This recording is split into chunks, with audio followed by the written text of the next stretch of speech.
Welcome to the Windy City's finest On Location with Mac and Perry. I'm Mac, he's Perry, and this is... Richard Grafton. Well, Richard, thanks so much for meeting with us on location here in Medicine Hat. You're welcome.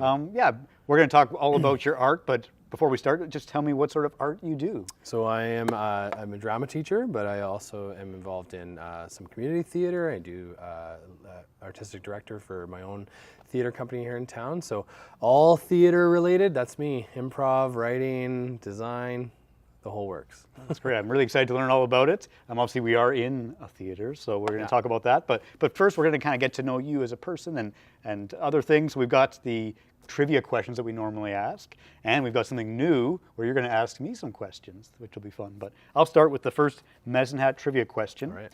So let's go way back at the very beginning. So in 1883, what reached the area that would become Medicine Hat, causing a town site to first be developed? Was it the Northwest Mounted Police, the Canadian Pacific Railway, a battle between the Blackfoot and Cree First Nations, or a traveling hat business?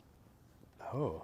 What was the first thing that was here that started Medicine Hat? Ooh, I feel like I should know this, but I'm going to say probably with the train, probably crossing the bridge. I think that would be the first sign for the community. The Canadian Pacific Yeah. Railway? That's Yeah. right. Yeah, All right, yeah, good. you got it. There you go. Nice. So our next game is called This and That. It's in a hat because we're in Medicine Hat.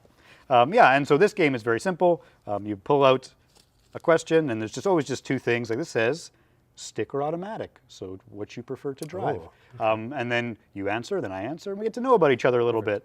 Let's do that one. Why not? Stick or automatic, Richard? See, so I share vehicles with my wife, and she doesn't like to drive manual. So I'm going to say automatic, but just out of the sense of normalcy, I think, in our house. But I do like driving stick on an ice. So yeah, I think more automatic, I would say. So, Okay. yeah. So you have a vehicle that does drive standard? Yeah, no, but I mean, when I was younger, I think I had one, so that was a lot of fun. Tear around. Yeah. Nice. I feel like you're more alive. You got more to do, and Right. there's more, engaging. Automatic, you just kind of can sit there. But for my wife, I'll say automatic. Okay, yeah, and for me, it's standard all the way. It's Okay. all I want to drive. Yeah. This my first vehicle was a 1984 Jeep Cherokee. Oh, and perfect. It was a manual. I just had to learn. And Did then, you have like the second little 4x4? yeah, it had the 4 high, 4 low yeah. and stuff. And and after that, that's all I've ever owned actually. Nice. So and I enjoy that.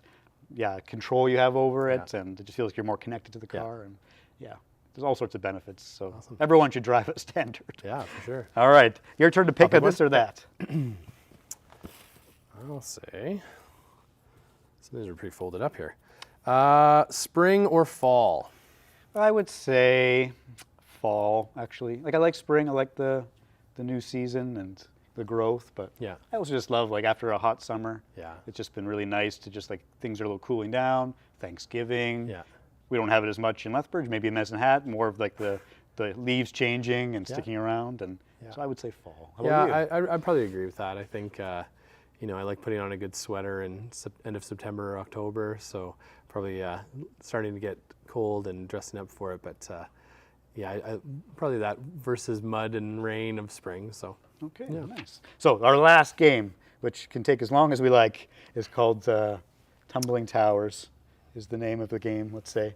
And so with this, we will play it as one normally would. You're going to pull out a tile, and then there's a corresponding number, and each number has a question on my little clipboard here. And these are open-ended questions, like what's your perfect day look like, or what's your favorite film, or whatever. Okay. Yeah, and so then we'll both answer, and it'll be great. And then just as a reminder, if you don't remember, you can't take from the top 3 rows. And then so when you pull one out, you got to put it back on. is that official rules? That is official rules of the Tumbling Towers.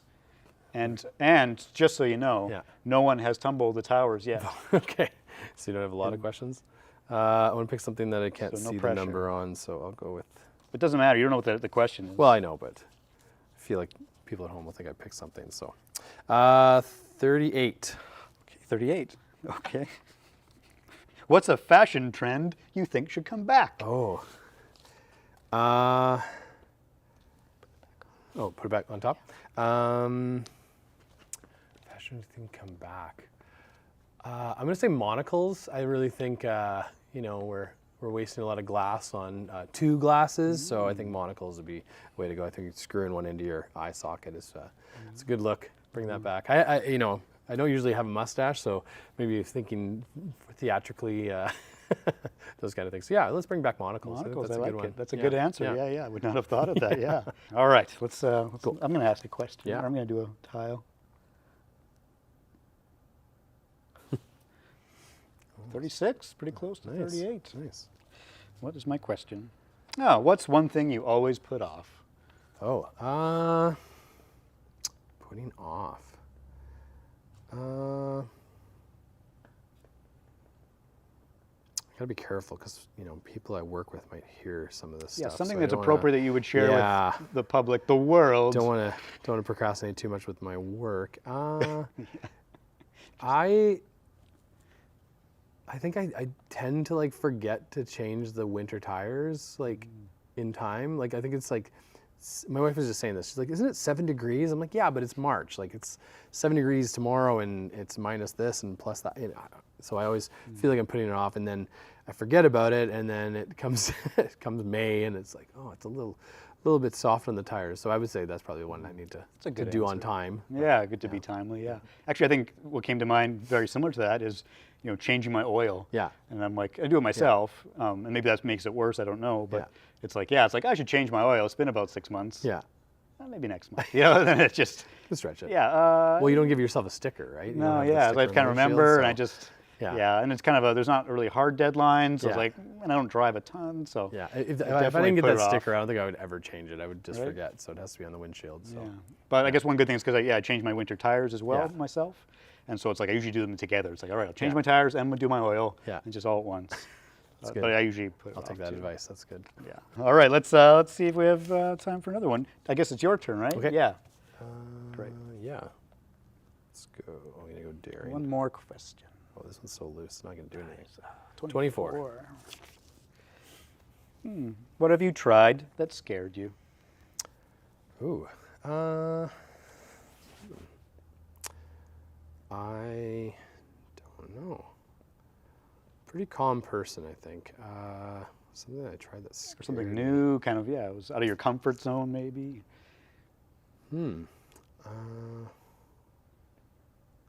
Well, we did. It hurt me. I went to, we had a teachers conference last week or the week before, and I signed up for some new kind of physical sessions. So I was doing one, there was a physical thing called poi, and it has these weighted weights on these ropes, and you're swinging them around. So I did that one, but the other one I was doing Brazilian jiu-jitsu as a lesson. One of the teachers in our district, he teaches this at his location. I don't know what that's called, but at his class, and so we got the chance to go and try it, and it kicked my butt. And then I had a show. It was opening night, and I was came out, and my neck was jarred, and I was like, oh man. So I guess in a roundabout way, it scared me. I wrenched my neck before the show. So, but it was cool. It was really fun. I've never done martial arts, and so it was kind of cool to go and try it out. And it's misleading because you're like, oh, the floor is it's padded. Well, it's not padded if you're going to hit it. Yeah. And I had to tell my partner. I said how. Usually in a play, I'm faking this, right? We're fake punching or fake falling, and it's not really getting hurt.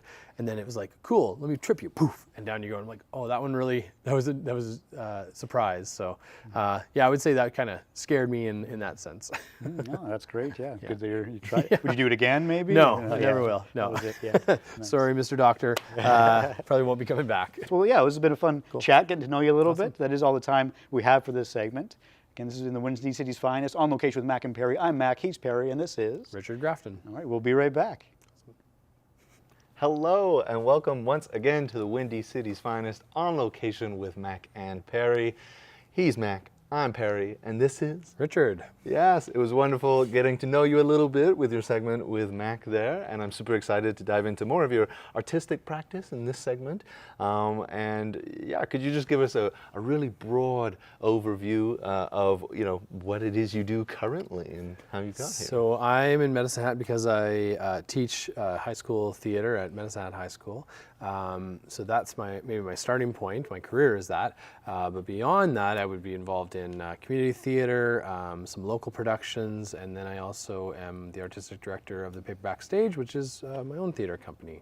Yeah. So yeah, all over. Yeah, and hopefully we'll get to touch on all of those different things a little bit here. Yeah. And I feel like a really suiting one would be where we are right now. Yeah. Could you give us a little bit of a breakdown on, Yeah, on where we are? so this is the set for The Play That Goes Wrong. We're here at Medicine Hat Musical Theatre.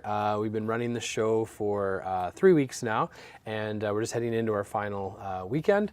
And yeah, I'm involved in the show. So I play Chris Bean, the director who's trying to keep things on track and make sure the show goes according to his vision. But unfortunately, as plays that go wrong often do, everything that could go wrong will go wrong in our show. So actors forgetting lines, and props are breaking, and set pieces are falling, and all the hijinks you'd expect to see in an amateur production that's maybe punching above their weight. So Oh, amazing, amazing. Yeah. Thank you for that context. That's Yeah. lovely, and I'm sure we'll maybe talk about it a bit more later on. Yeah. But I think my first question is going back to the idea of being on location. Just how has living and working in Medicine Hat kind of informed your artistic practice? Yeah, so when the job came open in Medicine Hat, my wife and I, we had been looking around Alberta for different places to go. We were living in Calgary, and I was teaching in Calgary, and I was looking for maybe some new challenges. And yeah, this job came open in Medicine Hat, and so we had never really been in Medicine Hat. We'd driven through maybe from Lethbridge to Regina. You know, we've done the gas station stop or the McDonald's stop on our way. But so heard about this job and came down for an interview and just a chance to kind of see the city. So I think that the cool thing about it is that Medicine Hat is far enough away that it's its own place. And I would say that because of that, we have some great places like Medicine Hat Musical Theatre, where community groups are getting together, putting on shows, and it seemed like there was a thriving art scene. I had looked at some other communities around Alberta, and it didn't seem like there was anything happening at the moment in some of those other places. So I wasn't, interested in moving to those other places without it. But when the job came open and we saw that, the schools were doing things, community was doing things, the city itself hosting shows and having their shows down at the Esplanade, it seemed like, okay, this is a good culture. It seemed like there would be opportunities, and I knew that we would be involved in it. I knew that my wife and I would do things. My son and my kids would be involved in things too. So yeah, really cool chance. And so I think that being here has been cool because you get to teach it on one side, work with our shows at the school, but also I get to go out and have fun too and be involved in things. So. Yeah. But just that idea of kind of leading by example Yeah. and actually doing things and showing that it's possible too, Yeah. that you can do Yeah, the things. absolutely. Yeah. Is there anything more you have to add on that? Well, I or- think like some people sometimes think that my students might say, "Well, I'm not going to be an actor. I'm not going to go and go to Hollywood, or I'm not going to do a movie or be a professional actor." But there's the community you live in, you might want to do something that's bringing something to the culture. You might long to be in front of the audience. You might want to work in the booth. You might want to be backstage. And for those of us, we talk about this all the time in this show. The cast and I, we talk about how this is like our bowling night. This is the thing that we do for fun. And going to rehearsal or going to do a show is it's just so fun, and we love it. We're so thankful that audiences get a chance to come and see it here. But we would probably do it if nobody showed up even too. Right. So Yeah. it's just a lot of fun. I'd be curious, like, have you had the opportunity to work outside of Medicine Hat, and be it in Calgary or in this province, or even further beyond? What can you say about that? Well, I've always been in Alberta for most of my life. I was born in Stratford, Ontario, so maybe theater's in my blood in some way. Yeah. Me and Justin Bieber. But I've always grown up around the theater. But professionally, no, I've done everything in Alberta itself. But across the province, I think that this summer, my son and I were involved in the Edmonton Fringe. We had a show that we did together. We were doing The Sword and the Stone, and I got to play Merlin, and he was young King Arthur. And just being up at the Edmonton Fringe was such an experience. Like, it was one of my bucket list things to do, and especially to do it with my family. My wife and my other son were our backstage crew and helped us out with the whole thing. So it was a real family production. And yeah, I think it's just neat to like have the chance to like go around the province, and it's taken me lots of places.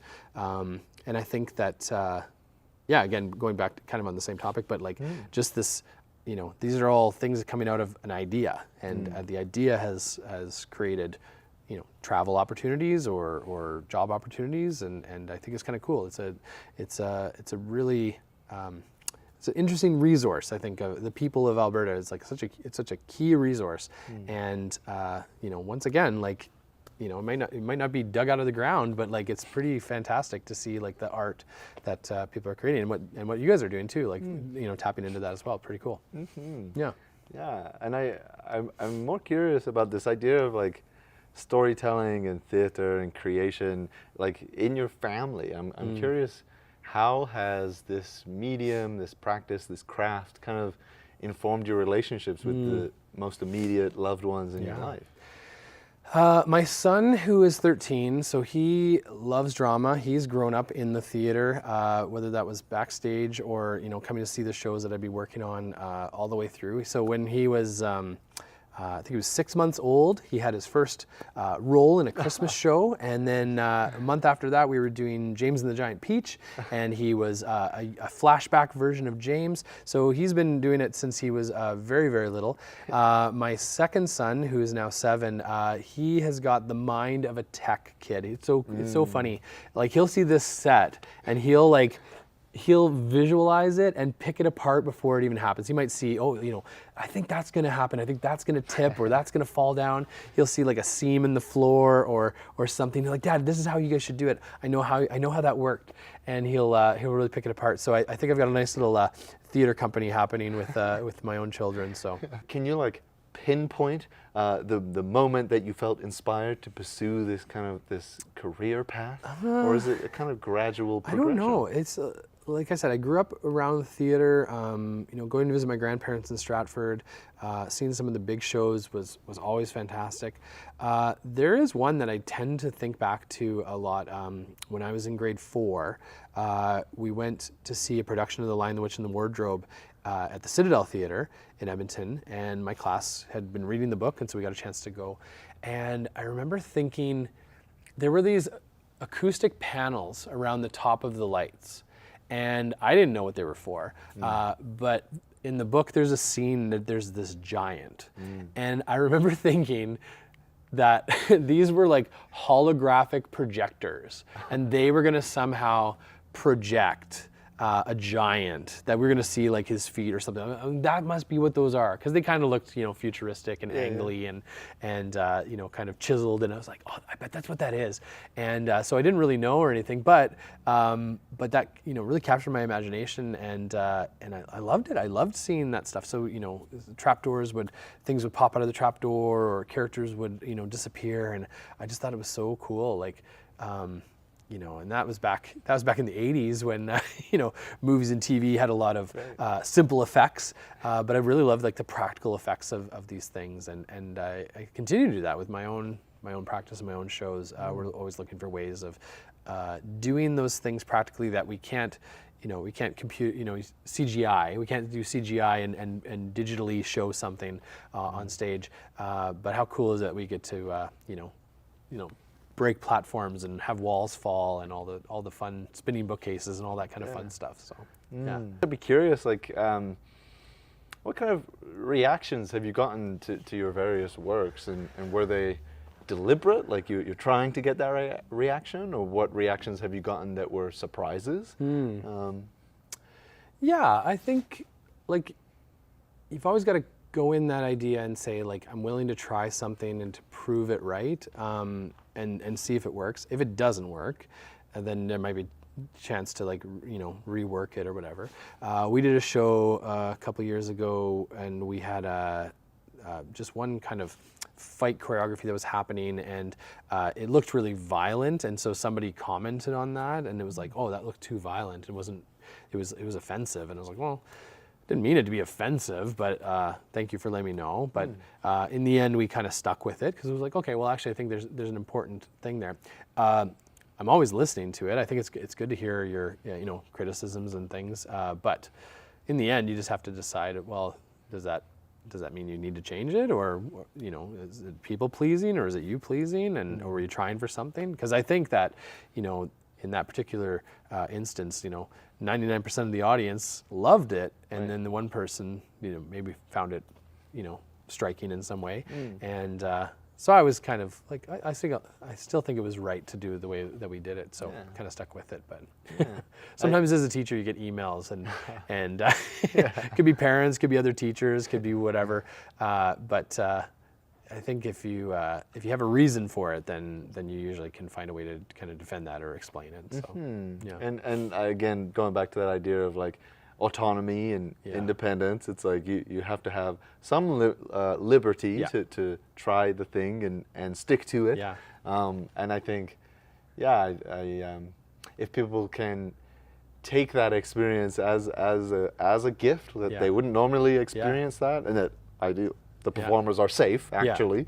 I think there's gifts in that. Absolutely. That you get to experience things that you wouldn't normally. And, very interesting. I guess I would be curious, what challenges do you feel like you've had to overcome as either an actor, creator in general, or even a teacher? I think just as a teacher, sometimes it's like the day-to-day kind of things that can be kind of challenging. I'm very much like a playful kind of creative person, and wanting to kind of like, school's fun, and it's like, these are the best days of your lives, guys. Like, you're gonna have so much fun, and then you got to do like paperwork. And so sometimes, the running joke in my classroom is like, don't do anything dangerous, because I hate paperwork. I don't want to like have to go fill out forms because you cut your finger off or something. Be safe. So that's probably my biggest challenge, is like all the things that that are included as part of the job, but they're not the fun stuff. So. Right. Kind of that's probably the most challenging. Yeah. I don't know. And does anything come to mind as far as like acting or creating? Is there a specific project that you did maybe where there was like a big challenge that you overcame? I don't know. I think like, well, I did a show a couple years ago. It was a one-man show. So I'd written it and directed myself and performed in it and did all the work. I like the challenge, and usually I'm working with a group, or sometimes in my school, it's like a very big group. Having 65 to 100 kids, in a show, that's a lot, and it's a lot of things to juggle. So it was that year, and I wrote my one-man show, madly off in all directions, and it was a one-person show.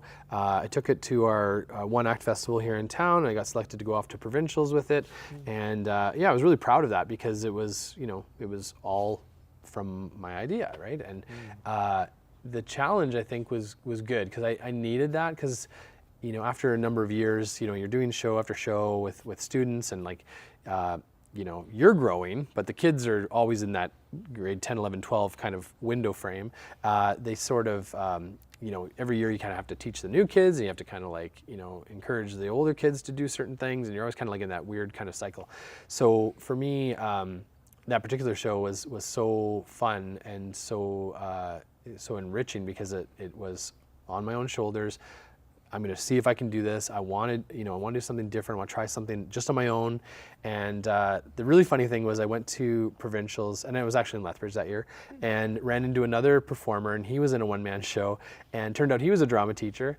And I asked him, I said, so one-man show? And he's like, oh yeah, one-man show. And I was like, I getcha. I totally understand it. Because, after working with so many people, like I said, you're giving, and if you're kind of feeling like you're running dry, sometimes you need to like, take a big drink yourself. And for me, that's what that show had been. It was I want to challenge myself. I want to make it hard. I want to see if I can do it. And and in the end, yeah, it was a lot of fun, and I love that show. Yeah.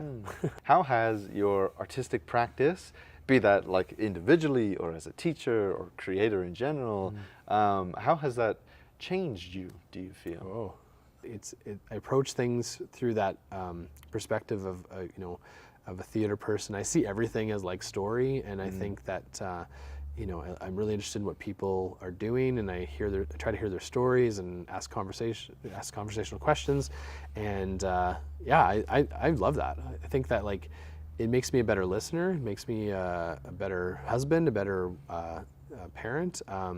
So yeah, I think all those things, like it's good to apply what I say I'm doing, practice what I preach. Yeah. In the class. I think that it definitely leads back to how I live my life. Yeah. How you live your Yeah, life. yeah. Absolutely. Yeah. And I think that there's potentially great value and wisdom in that for people that aren't necessarily a part of the theater community. It's that, there's skills, I think, that are practiced in this craft that are so applicable to literally every other sector and industry. And I love that. So that's what I got from your answer there. Cool.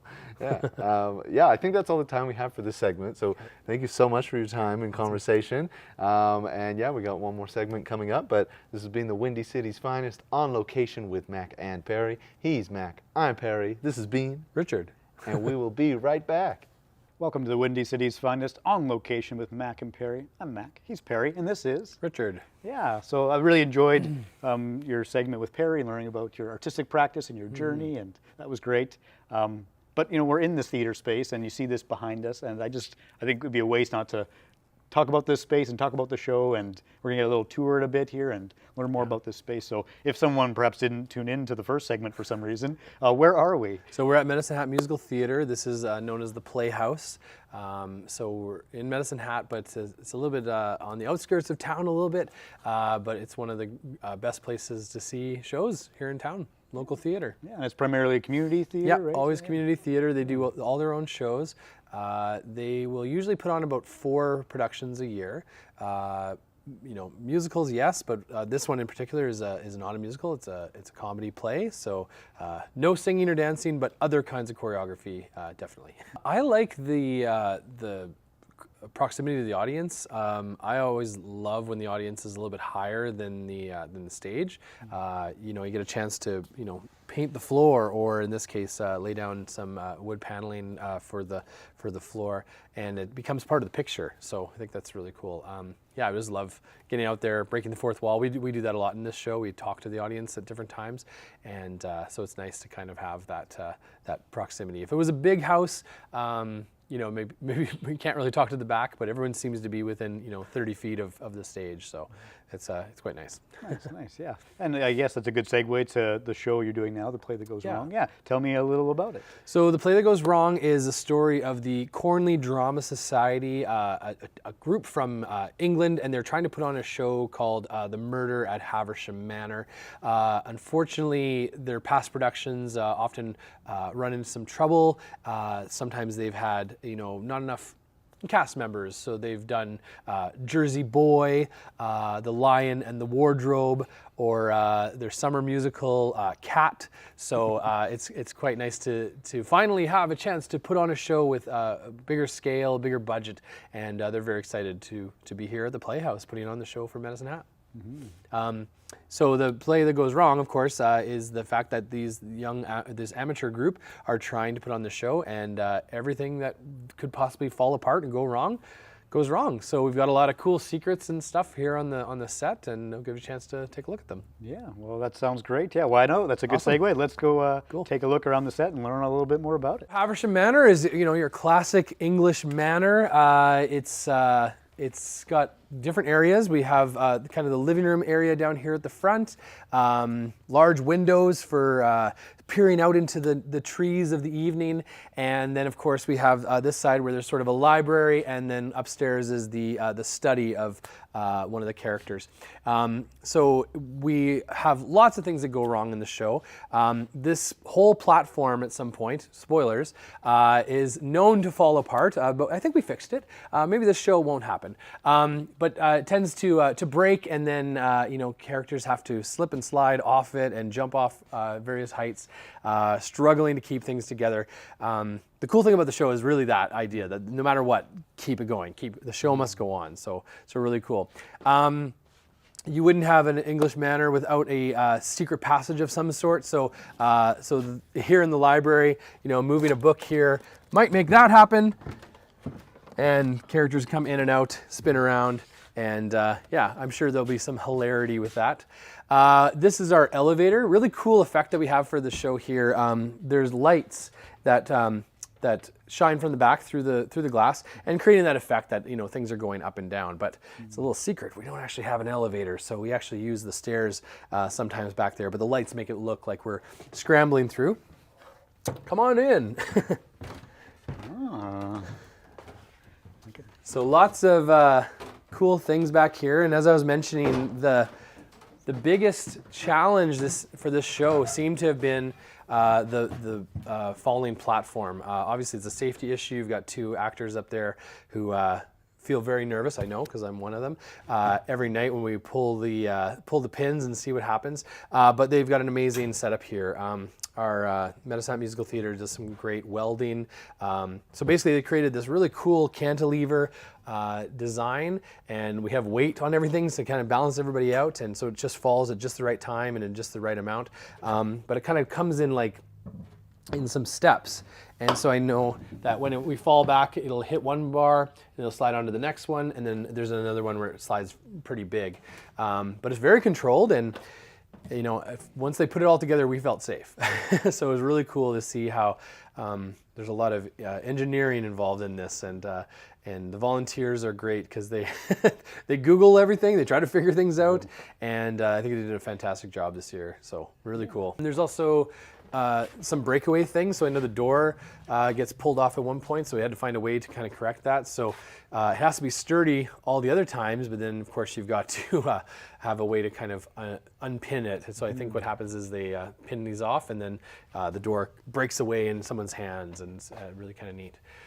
This one's one of my big stunts. So there's a shield on the other side, which of course you've got to get hit in the face with a shield.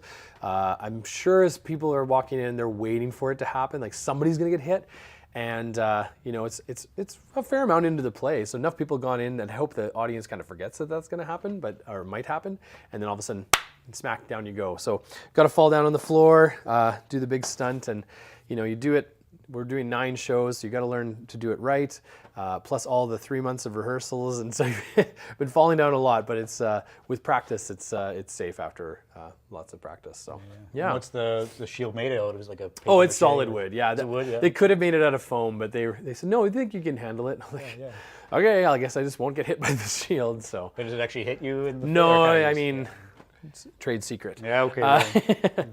The set is like the 7th character on stage. So yeah, and I think you said it when you were talking with Perry, but how many people would be backstage?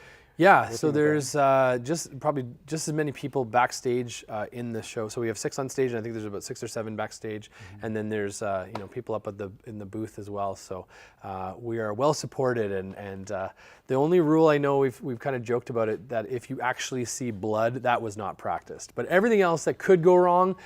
We've had little things go wrong. We just say, part of the show. So we meant to do that. Yeah. The audience wouldn't know. They wouldn't know. They actually ask us afterwards, like, what was real? What really went wrong?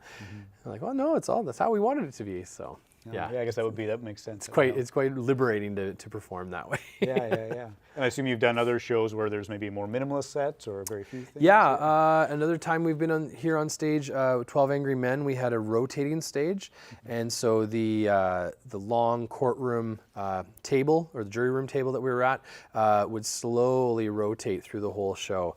And again, another engineering feat that the crew had to put together.